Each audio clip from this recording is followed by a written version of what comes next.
Castle Rock, a quiet community nestled in Cowlitz County, Washington, was known for its tranquility. With an average population of 2,000, the town was enveloped by dense forests and peaceful nature trails, far from the bustling excitement of a city. So when the authorities received a call one Saturday evening, it was a stark departure from the usual calm of the town. It had been a quiet day, and the Cowlitz County Police were settling into their nightly patrol when they received the first alert. Something unusual was happening in Castle Rock. The initial report seemed puzzling, and Troy Brightbill, the chief criminal deputy at the sheriff's office, found it hard to believe. The truck driver's story was met with skepticism as dispatchers struggled to comprehend the situation. Had someone taken a wrong turn, been injured, or needed an ambulance? The driver's description left dispatchers puzzled, and they hesitated when he mentioned the word feline. However, the driver was adamant that something larger than a cat was blocking the road.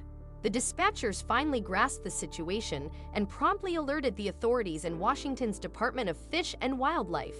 When the police arrived at the scene, they were met with an unexpected sound: roaring. How had a lion found its way to Castle Rock? As they approached the source of the noise, they were surprised to see a sea lion in the middle of the road, waddling from side to side while roaring and barking.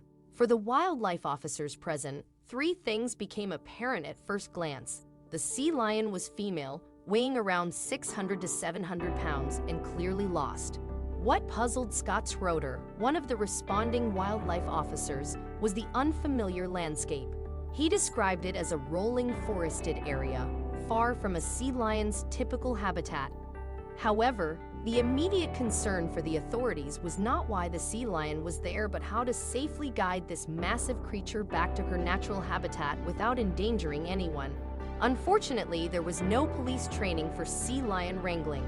The situation was compounded by the dark, winding road surrounded by thick woods, making it challenging to approach the sea lion safely. She exhibited alarming aggression, growling and lunging at anyone who ventured too close. Her remarkable speed and agility only added to the challenge.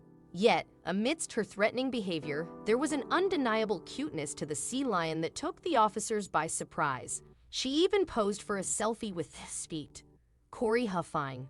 Despite her aggressiveness, it was evident that the sea lion had a photogenic side.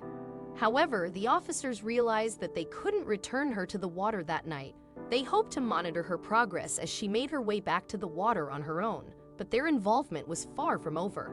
The police received more 911 calls reporting sightings of the sea lion, and her movement became increasingly erratic. She was headed away from the Columbia River, her natural habitat, and by Sunday afternoon, a coalition of teams had assembled, including the Humane Society, Public Works, State Wildlife Department, and the Sheriff's Office. They united under a single goal: to guide the sea lion back to the river.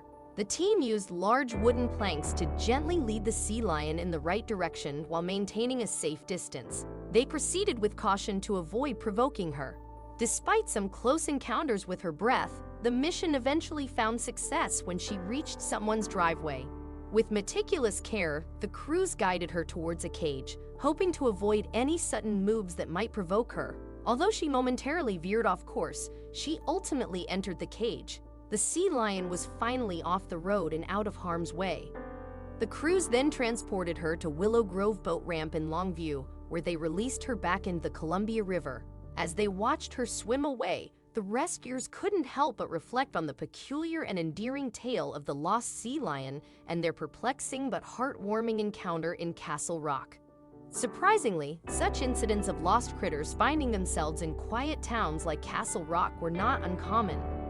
In the rural backcountry roads of Carroll, New Hampshire, encounters with wildlife crossing the streets among SUVs and pickup trucks were part of the local landscape. Occasionally, these animals would lose their way, leading to unexpected encounters with humans. The Town of Carroll Police Department in New Hampshire regularly cautioned its residents, especially while driving, to be alert for moose, deer, and other woodland creatures crossing the streets. However, one particular incident in Carroll was anything but ordinary. As a Carroll resident was driving near Bretton Woods Ski Resort, they encountered an unexpected roadblock. A family of black bears, led by a protective mother bear, brought their vehicle to a halt. Perceiving that the mother bear appeared hesitant for some reason, the driver promptly called the police, hoping that wildlife experts could shed light on the perplexing situation. State Trooper Thomas Owens arrived at the scene to clear the road and address the situation. He observed that the smallest cub of the family seemed uncertain, frightened, and paralyzed in the middle of the road. Given that baby bears typically rely on their mothers for about 1.5 years before becoming independent, Thomas was concerned for the vulnerable cub's future. The mother bear had paused in the road, pacing back and forth, seemingly aware that her weakest cub might struggle to keep up. In such situations, mothers often have to move on to protect the rest of the cubs. The North American Bear Center notes that bear litters with more than 3 cubs often have a lower chance of survival. As Thomas watched the mother bear and her 4 cubs linger in the street, he hoped that the feeble cub would catch up. However, it became evident that the cub required assistance beyond what nature could provide. The presence of a crowd of onlookers, fascinated by the majestic sight of a family of wild black bears in such close proximity, may have contributed to the mother bear's unease. Black bears tend to prefer flight over confrontation, unlike grizzly bears, and the crowd's presence likely frightened her, preventing her from protecting her weakest cub. Consequently, she moved on with her 3 stronger cubs. Thomas recognized that the runt had been left behind and called for professional assistance. Fish and Wildlife Services were contacted to transport the weak cub to safety. Interestingly, the police department soon made a connection to a similar incident that occurred in Carroll just 24 hours earlier. Another officer had rescued a different Carroll bear cub the day before. This led the town of Carroll Police Department to suspect that these 2 cubs might belong to the same litter. While a litter of 4 was already considered rare, it raised the possibility that it was a litter of 5. The police department's investigation confirmed that these 2 isolated cubs were indeed from the same litter. The mother bear had 3 other healthy cubs to focus on and care for, thanks to the rescue efforts. Both cubs were transported to rehabilitation centers where veterinarians and modern medicine could aid their recovery, enabling them to eventually return to the wild and become self-sufficient.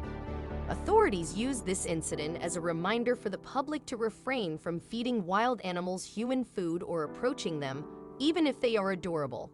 It was heartening to know that these fragile cubs received the care they needed and were not left to fend for themselves. While it was not a common occurrence for wild animal rescues, it demonstrated the importance of human intervention in exceptional cases. Rescuing baby animals might not seem daunting, but dealing with adult animals in distress could be an entirely different challenge. While wild animals generally avoid human encounters, there are rare instances when they find themselves in precarious situations requiring human assistance. One such instance involved a 375-pound black bear in Alligator Point on St. James Island in Florida, where wildlife officers had to respond to a unique and unpredictable situation. The large bear, likely terrified by the pursuing officers, made a direct path toward the nearby water and began swimming as far as he could. Unfortunately, that's when the sedative's effects began to take hold. The drowsy bear struggled to stay afloat and started to drown. Adam Warwick, a biologist from the Florida Fish and Wildlife Conservation Commission, knew he had to act swiftly. Without hesitation, he dove into the water, swimming toward the massive bear. This bold and fearless decision might have seemed extraordinary to most, but in the heat of the moment, it felt like the only choice. It was a spur-of-the-moment decision. I had a lot of adrenaline pumping when I saw the bear in the water, Adam later recalled.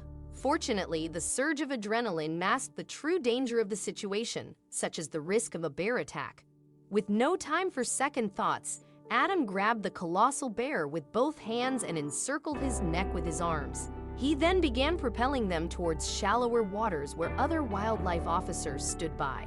The bear, not completely sedated and understandably distressed, attempted to cling to Adam, desperately trying to stay afloat. However, he was gradually losing control of his limbs. Despite the stressful and extremely perilous nature of the mission, Adam maintained his composure as he guided the bear towards shallower waters. Gripping the bear by the scruff of its neck, he carefully led it to the rescue boat. Remarkably, Adam successfully pulled the powerful predator roughly 25 yards toward dry land. While their progress in the water had been relatively smooth, Getting the bear onto the shore presented a different challenge. The unlikely do finally reached the rest of the rescue team, with both Adam and the bear unharmed. Despite the bear being sedated, the risk of it suddenly attacking or swiping its claws at Adam remained throughout the ordeal. Incredibly, Adam sustained only a single scratch during the entire harrowing experience. Apart from that minor injury, he emerged from this perilous mission relatively unscathed. Adam's colleagues stepped in to assist the exhausted man and the tranquilized bear in regaining their bearings. It was a task that required the combined efforts and courage of everyone involved, much like any similar situation. The team utilized a large tractor at the water's edge to transport the groggy bear back to its home in Osceola National Forest. Carrying a 375-pound animal would have been impossible without some assistance. Fortunately, the bear suffered no injuries from its wild swim. It was safe to assume that it would likely avoid water for a considerable time after this intense experience. Most importantly, the massive bear was now secure and back in its natural habitat where it belonged. Hopefully, it had learned to steer clear of residential neighborhood to prevent such risky encounters in the future.